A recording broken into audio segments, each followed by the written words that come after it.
મહારાષ્ટ્રમાં આજથી ફડણવીસ સરકાર મુંબઈના ઐતિહાસિક આઝાદ મેદાનમાં સાંજે 5:30 વાગ્યે નવી સરકારનો શપથ ગ્રહણ સમારોહ યોજાશે।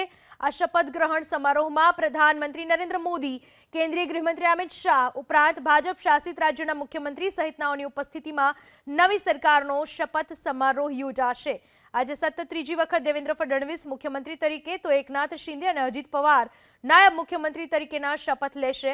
મહારાષ્ટ્ર વિધાનસભા ચૂંટણીમાં મહાયુતિને બહુમત મળ્યા બાદ મુખ્યમંત્રીના પદ અંગે સર્જાયેલા સસ્પેન્સનો છેક 11મા દિવસે અંત આવ્યો।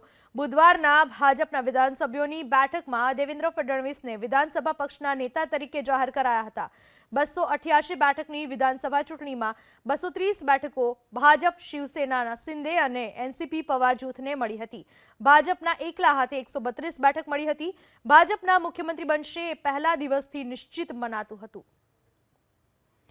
દેવેન્દ્ર ફડણવીસ જો મુખ્યમંત્રી બનશે, સત્તા સંભાળશે અને શપથના સાક્ષી રહેશે। નિર્મલા સીતારમણ, ભૂપેન્દ્ર યાદવ, યુપીના સીએમ યોગી આદિત્યનાથ, બિહારના સીએમ નીતિશ કુમાર, ગુજરાતના સીએમ ભૂપેન્દ્ર પટેલ, રાજસ્થાનના સીએમ ભજનલાલ શર્મા, ભાજપ પક્ષના જેટલા પણ મુખ્યમંત્રી જે રાજ્યમાં છે તે તમામ તેઓ હાજર રહેશે। ફડણવીસની રાજકીય સફરની વાત કરીએ, જે 1999માં પ્રથમ વખત ધારાસભ્ય બન્યા હતા, 2013માં મહારાષ્ટ્ર ભાજપના અધ્યક્ષ બન્યા, 2014માં પહેલી વાર મહારાષ્ટ્રના સીએમ બન્યા, 2019માં ફરી એક વખત સીએમ બન્યા, તો વિધાનસભામાં વિપક્ષના નેતા બન્યા અને 2022માં શિંદે સરકારમાં તેઓ ડેપ્યુટી સીએમ તરીકે કાર્યરત રહ્યા અને હવે ફરી એક વખત તેઓ મહારાષ્ટ્રના મુખ્યમંત્રીનો તાજ પોતાના શિરે પહેરવા જઈ રહ્યા છે।